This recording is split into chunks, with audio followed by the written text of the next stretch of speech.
इसलिए बाहुबली भगवान एकांत में 1 साल के लिए खड़े रहे, किंतु निरंतर चारों दिशाओं में और विदिशाओं में हैं जो शुद्ध साधुगण देवा, ये सर्ववृद्धि संपन्ना योगी गणा स्थान अहम वंदे, ऐसा कहा। परोक्ष रूप से भी वंदना की जाती है। नंदीश्वर द्वीप आप जा सकते हैं? नहीं जा सकते, किंतु यहीं पर बैठे बैठे नंदीश्वर द्वीप में जो अकृत्रिम चैतान्य हैं उनकी वंदना यहीं पर बैठे बैठे गदगद होकर के, भाव विभोर होकर के, भक्ति के साथ उनकी पूजा और उनकी वंदना और स्तुति आदि की जाती है। भाव ही तो है। अब देखो विवक्षा बना रहा हूं मैं। आपके पास एक अलग ही क्वालिटी का पुण्य है। अच्छा महाराज, आज आपको क्या हो गया? हमारी पुण्य की प्रशंसा कर रहे हैं आप, क्यों नहीं करेंगे? आपका इतना पुण्य है, आप सुबह बैठे हैं कहां पर? दिल्ली में, और 1 घंटे में आप कहां पहुंच गए? शिखर जी पहुंच गए। पुण्य का ही तो उदय है। और मुनि महाराज हो तो पहुंच पाएंगे क्या? तो मुनि महाराज का पुण्य कहाँ है? अब यहां पर बैठे हैं, सीधा बेंगलोर उतर गए, श्रवण बेलगोला उतर गए और वहां पर दर्शन कर रहे हैं। 1 आध घंटे के भीतर आप इधर से उधर पहुंच जाएंगे। पहुंचते कि नहीं? और इतनी दूरी यात्रा करके नाश्ता के लिए पुनः अपने स्थान पर आ जाते हैं, 1-2 घंटे के अंदर हैं। और वहां जा करके अच्छे वस्त्र पहन करके, शुद्ध वस्त्र पहन करके, अभिषेक पूजन आदि करके आ जाते हैं। ये पुण्य के बिना हो रहा है क्या? फिर इतना पुण्य तो फिर महाराज का तो है नहीं है। और दूसरी बात, चातुर्मास का समय है, अब हिल नहीं सकते महाराज, फिर कैसे करेंगे हम? ऐसा थोड़ी होता है।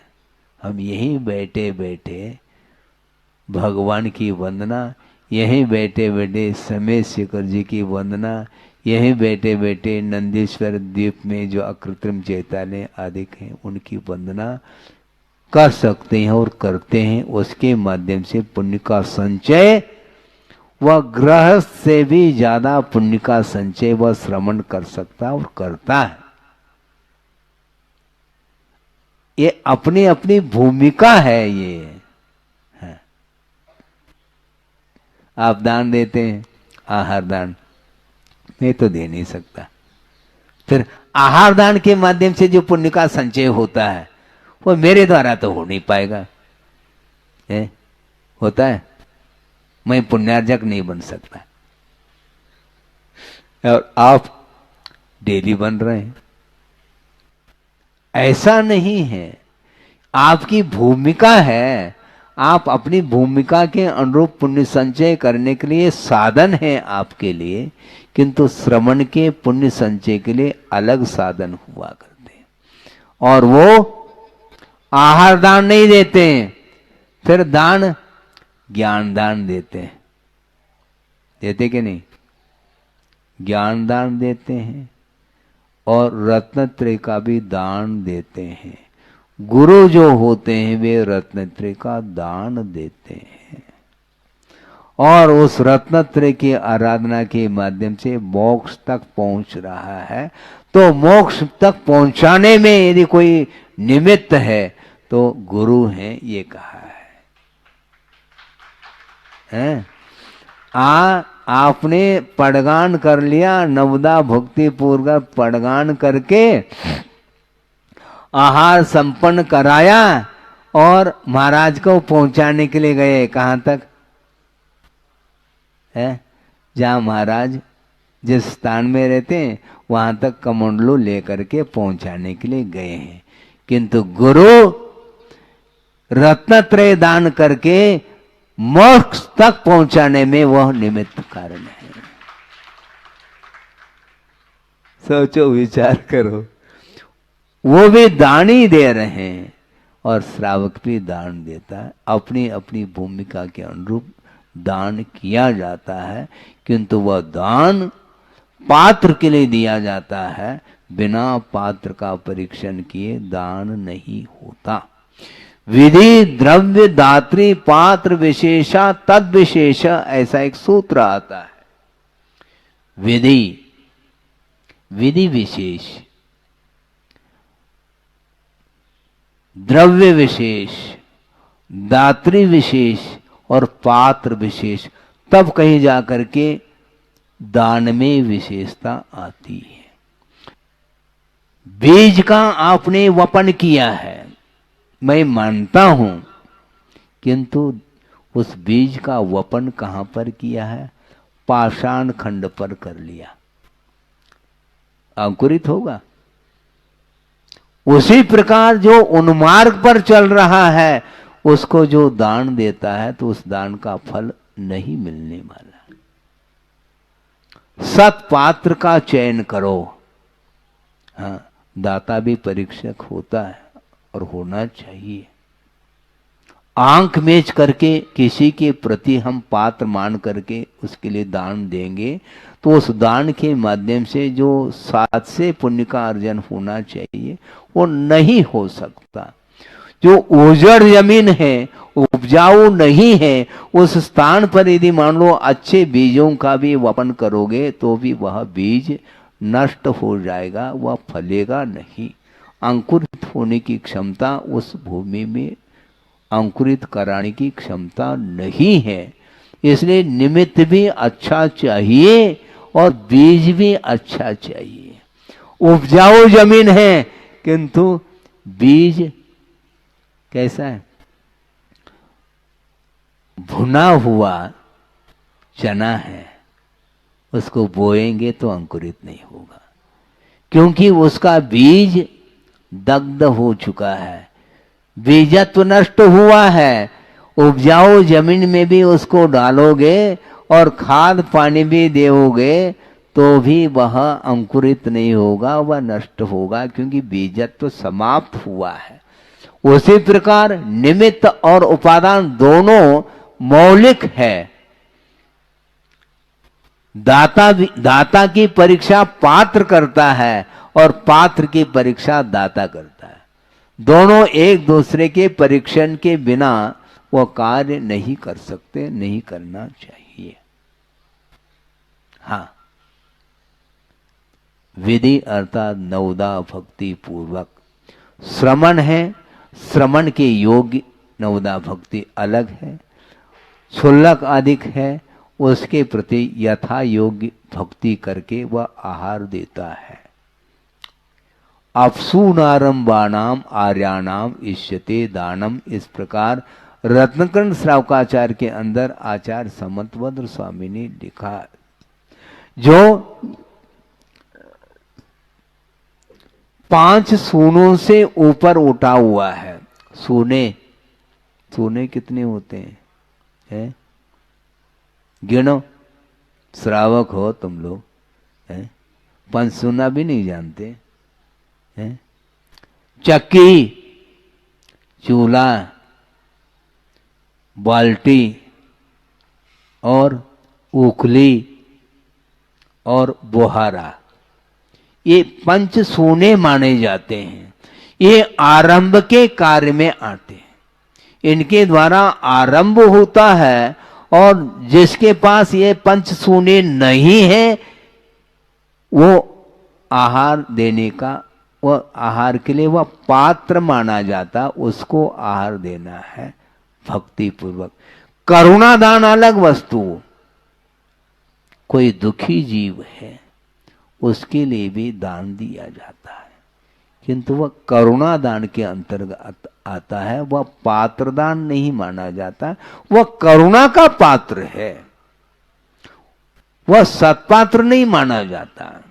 सत्पात्र में तो जघन्य, मध्यम, उत्कृष्ट आदि जो भेद किए हैं वे ही पात्र के अंतर्गत आते हैं। उनके लिए उनका परीक्षण करके आप आहार दान दें, ऐसा कहा गया है। इस प्रकार पात्र के लिए दिया हुआ जो दान है वह पुण्य के अर्जन में कारण सिद्ध होता है, और दान की अनुमोदना में भी पुण्य का अर्जन होता है। दान की अनुमोदना के माध्यम से भोग भूमि तक पहुंच जाते हैं कौन? पशु आदि भी, क्योंकि पशु दान दे नहीं सकते हैं। दे सकते हैं क्या? नहीं, किंतु कोई दे रहा है तो उसकी अनुमोदना करते हैं। इसलिए प्रसंग आ गया, इसलिए मैं कहना चाहता हूं, क्योंकि प्रतिदिन यह प्रसंग देखने को मिलता है चौके में कि पड़गान करने के लिए आप लोग खड़े हैं।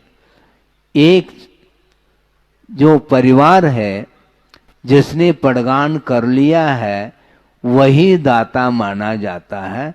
उसके साथ साथ इर्द गिर्द जितने भी हैं वो सारे सारे उसी में परिक्रमा लगाना प्रारंभ करते हैं। मना करने के उपरांत भी वो करते हैं। सुनने में आ रहा है क्या? नहीं महाराज, सुनने में नहीं आ रहा है। ऐसा थोड़ी है, आपके लिए ही कहा जा रहा है, नहीं किया जा सकता। और वहां पर चौके में पहुंचने के उपरांत भी एक एक दो दो मिनट खड़ा रहना पड़ता। पहले से वो वही दौड़ करके पहुंच जाते हैं और वहां पर 20-25 ने 50 व्यक्ति तक वहां पर भीतर प्रवेश कर जाते हैं। और क्या बोलते हैं? महाराज हम इतई के हैं। एक और चालू हो जाता है, अरे आप इतई के हैं तो हम ही बाहर के आ गए, और क्या? बाहर से तो हम ही आए हैं, आप तो वहीं के हैं। ऐसा नहीं, क्योंकि इसमें ये दोष माना जाता है। ये सदोष आहार की प्रक्रिया ठीक नहीं है। हम आहार नहीं लेते। महाराज क्या गलती हो गई? मैं आपकी गलती को सुधारना नहीं चाहता, क्योंकि मुझे अपने दोष को निकालना है। मैं सदोष आहार नहीं ले सकता, इतना कह करके हम आ जाते हैं। क्योंकि उनके दोषों को निकालेंगे बुरा और लगता है। हम कैसे करेंगे मुझे बताओ? आप ये कह रहे हैं मन शुद्धि, वचन शुद्धि, काय शुद्धि बोल दी। अच्छा, फिर आहार जल शुद्ध है। आहार किसका है? बनाया किसने? जिसने बनाया है वह दाता है, वह स्वामी कहलाता है। उसके द्वारा दिया हुआ आहार ही वह विधिवत आहार माना जाता है। इसलिए आप लोगों को चाहिए कि आहार देने की भावना है तो आप अनुमोदना करिए। अनुमोदना के माध्यम से भी पुण्य का अर्जन होता है। कारित के माध्यम से भी पुण्य का अर्जन होता है। दिला दो, देने की मान लो स्थिति नहीं है तो दिला सकते हैं। मान लो बीमार है, अस्वस्थ है, देने की क्षमता नहीं है तो दिलाया जा सकता है, उसमें भी पुण्य का अर्जन है। अनुमोदना करेंगे तो भी पुण्य का अर्जन। तो कोई ये कहता है महाराज तो हम अनुमोदन करेंगे तो चल जाएगा। अब उसका दुरुपयोग, क्योंकि आपने ही कहा था अनुमोदना के लिए, हम 4 महीने के लिए अनुमोदना करते रहेंगे। ऐसा नहीं। प्रसंग देखो, यदि देने की क्षमता नहीं है तो उस समय अनुमोदन करो। दिलाने की योग्यता नहीं है तो अनुमोदन करो, ये कहा गया है। और देने की क्षमता नहीं रखता कौन? वह पशु। किंतु जो दे रहा है उसकी अनुमोदना के माध्यम से पुण्य का अर्जन करके वह भोग भूमि का मनुष्य बन सकता है, ये कहा गया है। भो भूमि का तिरंच भी बन सकता है। ये सारा सारा भावों का खेल है, इसलिए भावों को उज्जवल बनाने का हमें पुरुषार्थ करना चाहिए, ये कहा जा रहा है। इसलिए प्रतिदिन यह प्रकारांतर से विषय आपके सामने आगम के माध्यम से रखा जा रहा है। इसलिए आस्था बहुत बड़ी चीज है। आस्था के माध्यम से ही ज्ञान में समीचीनता आती है और उस ज्ञान के माध्यम से विवेक जागृत होता है और विवेक जागृत होते ही चारित्र की ओर वह कदम बढ़ाता है। इसलिए चारित्र के लिए ज्ञान का होना आवश्यक माना गया है।